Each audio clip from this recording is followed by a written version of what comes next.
story for this week is Monday. titled The frog.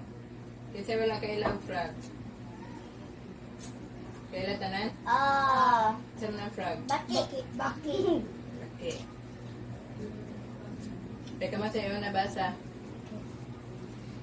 The frog. Once there was a frog who tried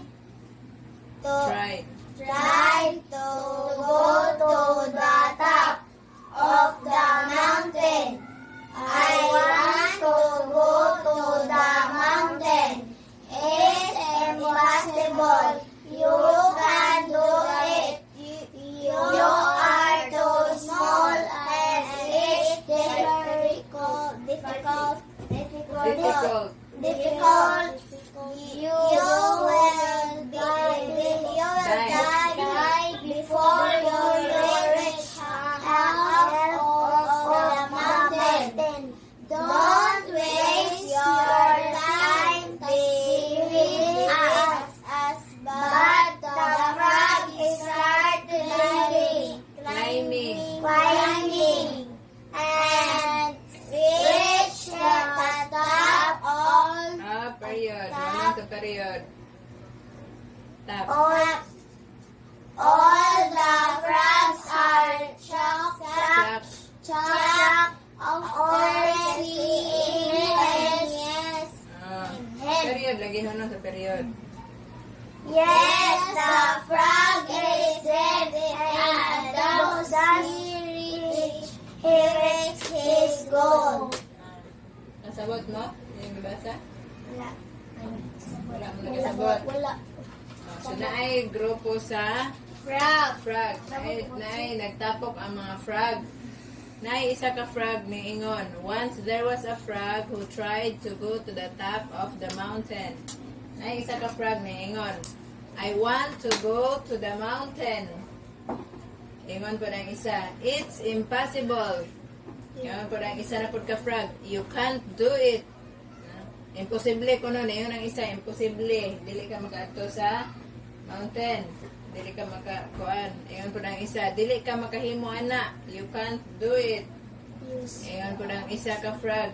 You are too small and it's difficult. Ingon ang isa.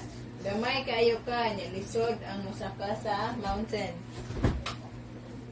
You will die before you reach half of the mountain. Ingon na po ng isa. Mamatay na lang ka. Dili pa ka kaabot sa tunga-tunga sa mountain. Kanang half ba tunga-tunga. Don't waste your time. Be with us. Ayaw saya nga imuhang time nga mo saka pa ka mangandoy pa ka mo saka sa mountain. Kuyog na lang ka na mo. Dire lang ka ana sila. But the frog starts climbing and reach the top. So, wala minaw ang frog. Wala minaw ang frog. Kaya naman siya, ganahan dito siya maato sa top of the mountain. O siya naminaw. So, maato nga ning saka dito. Sugod siya og saka sa mountain. Hangtod nga naabot niya ang kinaibabuan. Naabot na siya kinaibabuan sa mountain. But the frog starts climbing and reach the top. And all the frogs are shocked after seeing him. So, na-shock ang mga frog. Nakitaan siya na siya dito sa kinaibabuan na sa mountain. Shock sila nga nakaya dahil niya nakaabot siya dito sa kuan ba? Tok-tok. Yes, the frog is deaf and thus he reached his goal. So, bungol deaf is bungol. Bungol ang frog. Nagpabungol-bungol siya. Bisan pag dili siya bungol, nagpabungol-bungol siya. Kay ganahan jud siya nga mo ato sa mountain. Mutuwa siya naminaw. Bungol ba, deaf? O siya naminaw sa mga storya sa uban nga frog. O siya naminaw nila. Kay gusto jud siya ang iyahang gikuan is maabot niya ang iyahang goal nga mo ato gid sa tok-tok sa bundok. Gusto gid niya nangandoy siya nga makaadto siya sa I want to go to the mountain. Ito iyahang gikuan mo dito iyahang gibutan sa iyang kaugalingon nga ganahan jud ko makaabot ko dito sa tok-tok sa bukid. Wa siya naminaw sa mga sulsol sa uban nga Kanang, you can't do it. You are too small and it's difficult. Magin siya minaw ato, you will die before you reach half of the mountain. Diba? Ginan siya. Wala niya paminawa ang uban. Ang moral is, don't listen to negative thoughts and start moving forward. Nothing is impossible. Hard work never fails. So kung imo lang yun butang sa imong hunahuna nga kaya ni nako, kaya ni maabuton ang imong mga pangandoy, abuton ginanin mo, makaya na ni maabuton kung imong butang sa imong hunahuna, kaya ni mo. Kasabot mo story? Isa may naipangutayan. Giyon sa man, nganong naabot man siya dito sa babaw sa mountain. Kaya wa siya nagbabungol-bungol siya. Hindi siya makadungol. Mamatay siya kung makakuha siya sa half ba. Wa siya naminaw sa mga negative nga storya. Mga kuan, wa siya naminaw sa mga sungsol sa uban. Ang iyaha is, gituman niya ang iyahang goal nga kaabot gid siya dito sa Tok-Tok. Hindi siya maning. Annyeonghaseyo. Annyeonghaseyo. So, today, na po tayo bagong story. Another story na po. Diba, last time, ako man mo basa una, no? This time, kamo sa'y basa. Una. Then ako kuan sa Bisaya. Okay? I'm fine, Kijana. Yes. Okay. Start. The farmer. Tanan. Together. The farmer. Once there was a farmer who had more paddy grains. His neighbor farmer is so jealous. How can he have more paddy grains than me? So he started throwing all his products in that farmer's fields. They ignored it. Few months after, the paddy fields are ready for harvest. Again he yelled more and more paddy grains. He was confused. How is it possible? How did you get more paddy grain? That's because of you. What I can understand. Waste products that you throw are converted into fertilizer. This process is called fertilization. Very good. So, nakasawa ka mo sa story? Wala. Nga mo may nagbasa? Wala? Wala na. So, ako na po. The Farmer. Ang title niya is The Farmer. Ano sa na farmer? Kinsay na kailang farmer? Nagsasaka. Magsasaka. Magsasaka ka ng tigtanom. Once there was a farmer who yelled more paddy grains.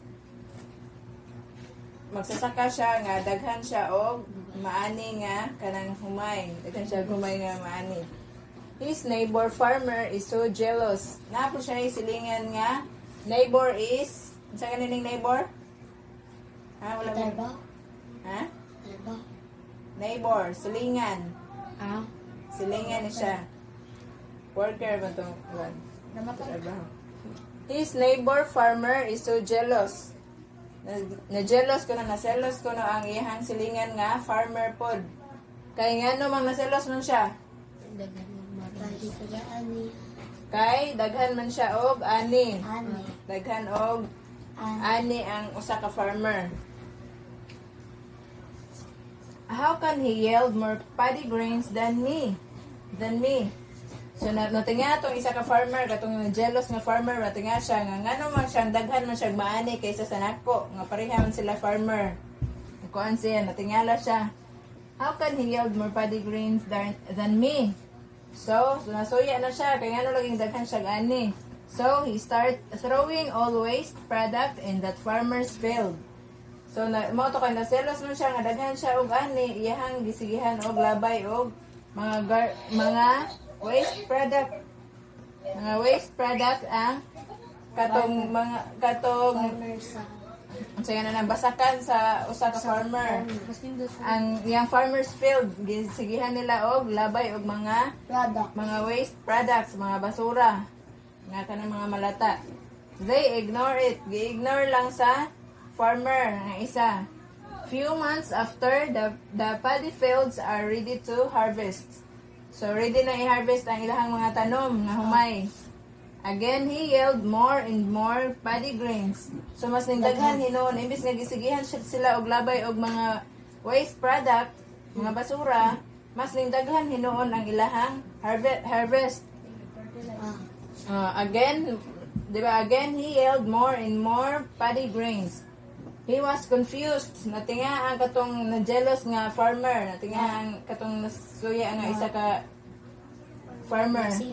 Natinga na siya, nganong imbis gisigihan ako sila labay o basura, mga waste product, nganong nga, nindaghan man hinuon ang daghan man gihapon siya og ani. How is it possible? Diba, natinga siya, nganong man nga, mas nindaghan man hinuon ang ani. Mo to nangutana na jud siya sa farmer. How did you get more paddy grains? Nangutana siya. Nintubag po tong isa ka farmer. That's because of you. What? Patingala ang katong na-jealous nga farmer. What? Nganong tungod man ako nga nindaghan hinuon ang iyang ani. I can't understand. Do siya kasabot. Nganong siya na hinungdan nga mas nindaghan pa ang iyang ani. Waste products that you throw are converted into fertilizer. So ang mga gipanglabay din niya nga mga basura, mga waste product nahimong fertilizer na lata. This process is called fertilization.